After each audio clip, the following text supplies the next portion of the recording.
Hello दोस्तों, स्वागत है आप लोगों एक बार फिर से मेरे चैनल पे। जो लोग नए जुड़े प्लीज चैनल को आप लोग सब्सक्राइब कर दीजिएगा, जिससे लेटेस्ट अपडेट और नोटिफिकेशन आपको मिलती रहेगी।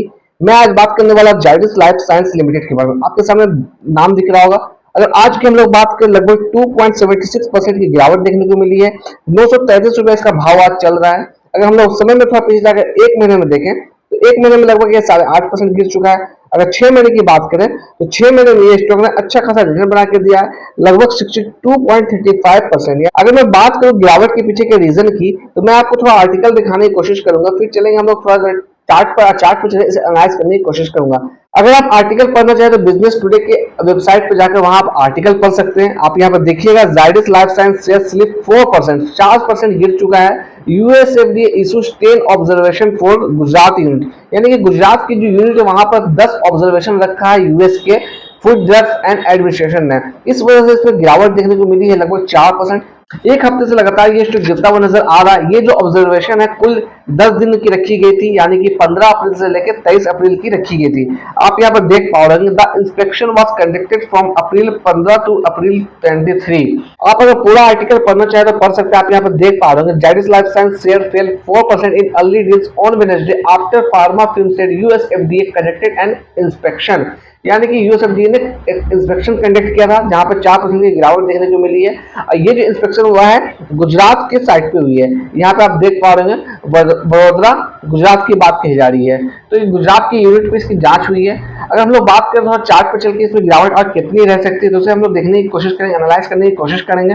सबसे पहले अगर हम लोग इंडिकेटर की मदद से देखें तो टेक्निकल क्या कह रहा था। टेक्निकल में यहाँ पर हमें इंडिकेशन कहीं ना कहीं सेल की मिलती हुई दिख रही है इंडिकेटर की मदद से, जहाँ पे 12 इंडिकेटर हमें सेल का इंडिकेशन दे रहे हैं, 5 ऐसे इंडिकेटर जो कि हमें बाय का इंडिकेटर दे रहे हैं। मैं 1 इंडिकेटर टाइम फ्रेम की बात कर रहा हूँ। अगर थोड़ा सा नीचे में जाकर मूविंग एवरेज की बात करूं तो 9 ऐसे मूविंग एवरेज है जो कहीं ना कहीं सेल का इंडिकेशन दे रहे हैं, 5 ऐसे इंडिकेटर है जो कहीं ना कहीं बाय का इंडिकेशन दे रहे हैं। और ऑसिलेटर की बात करूं तो 3 ऐसे इंडिकेटर है जो कि सेल का इंडिकेशन दे रहे हैं, और 0 इंडिकेटर जो कि हमें बाय का रिकमेंडेशन दे रहे हैं। अगर मैं बात करूं एक्सपोनेंशियल मूविंग एवरेज की, तो ये 10 दिनों 20 दिनों 30 दिनों सारे एक्सपोनेंशियल मूविंग एवरेज की ये नीचे भी ट्रेड करता हुआ दिख रहा है। अगर टाइम फ्रेम को मैं थोड़ा चेंज करके दिखाने की कोशिश करूं, 1 की जगह मैं 1 वीक करता हूं, तो 1 वीक में ये रिकमेंडेशन कहीं ना कहीं इंडिकेशन की तरफ से बाय का मिलता हुआ आ रहा है।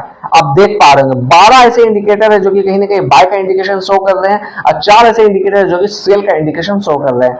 एक दिनों की बात करें तो एक दिनों में हमें सेल का इंडिकेशन मिलता हुआ नजर आ रहा है इंडिकेटर की मदद से, और अगर 1 वीक की टाइम फ्रेम में करते हैं तो कहीं ना कहीं हमें बाय का इंडिकेशन मिल रहा है इंडिकेटर की मदद से। अगर मूविंग एवरेज की बात करें तो स्ट्रॉन्ग बाय का इंडिकेशन मिलता हुआ नजर आ रहा है हमें इंडिकेटर की मदद से। ऑसिलेटर की बात करें तो ऑसिलेटर का इंडिकेशन कहीं ना कहीं यहाँ पर सेल का ही दिखाता हुआ नजर आ रहा है। अगर मैं चार्ट पर चलकर थोड़ा सा लेवल को आइडेंटिफाई कराने की कोशिश करूंगा आपको, सबसे पहले बात करूं मैं 1 डे के टाइम फ्रेम में, तो आप देख पा रहे हैं ये स्टॉक हमारा 200 डे के मूविंग एवरेज के ऊपर ट्रेड करता हुआ नजर आ रहा है। अगर मैं सबसे पहले बात करूं सपोर्ट के लिए, सपोर्ट इसका कहीं ना कहीं 890 के लेवल के आसपास निकलता हुआ आ रहा है, तो ये एक अच्छा मेजर सपोर्ट यहाँ पर बनता हुआ दिख रहा है। अगर इसके नीचे ये स्टॉक जाता है तो कहीं ना कहीं ये स्टॉक आपको फिर 840 से 860 के आसपास जाता हुआ दिख सकता है, तो ये एक मेन रोल प्ले कर सकता है। अगर मैं बात करूं अपसाइड में तो ये स्टॉक लगभग 1000 के ऊपर भी ट्रेड करता हुआ दिखा था। फिलहाल अगर हम लोग करंट सिनेरियो की बात करें तो ये स्टॉक कहीं ना कहीं अभी थोड़ा सा हमें एडजस्ट होता हुआ दिख सकता है, क्योंकि आप देख पा रहे होंगे अच्छा खासा यहाँ पर तेजी दिखता हुआ मिल रहा था, तो 890 एक अच्छा मेजर सपोर्ट है। तो फ्रेश एंट्री के लिए मैं फिलहाल के लिए आपको अवॉइड करने की बात करूंगा।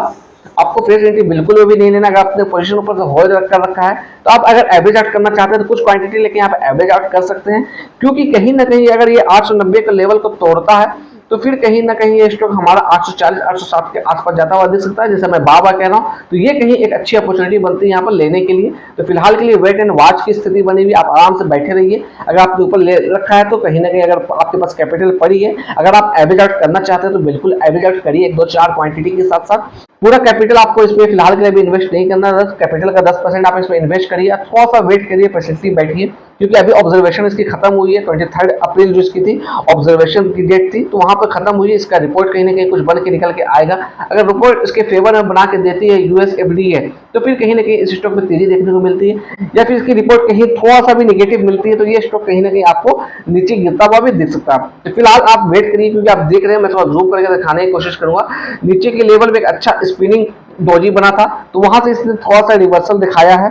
अब उसके बाद बात करें तो यहाँ पर भी अच्छा खासा यहाँ से रेजिस्टेंस फेस करता हुआ दिख रहा है। तो हमारा जो रेजिस्टेंस का लेवल अभी फिलहाल हो सकता है ये 960 का ही लेवल हो सकता है, क्योंकि यहाँ से ऑलरेडी ये रेजिस्टेंस फेस करता हुआ दिख रहा है। डाउन साइड की मैं जैसा बता रहा हूँ ये लेवल हमारा होगा जो कि 890 का सपोर्ट होगा। तो यहाँ से भी इसने 2 बार लगभग रिटेस्ट किया, लेवल को भी रिटेस्ट किया, बायर और सेलर दोनों भी इसमें बराबर तरीके से हावी हो रहे हैं। तो सिंपली यहाँ पर वेट एंड वॉच की स्थिति, आप आराम से बैठे रहिएगा। अगर ऊपर के साथ पोजीशन ले रखा है, अब फ्रेश एंट्री के लिए मैं सिंपली अभी बोलूंगा अभी आप फ्रेश एंट्री अवॉइड करिएगा। 960 के ऊपर जब जाएगा तब कहीं ना कहीं फ्रेश एंट्री का अपॉर्चुनिटी बनती है, तब आप लीजिएगा। अभी फिलहाल के लिए आप अवॉइड करिए, आराम से फ्रेश एंट्री इसमें बैठे रहिए।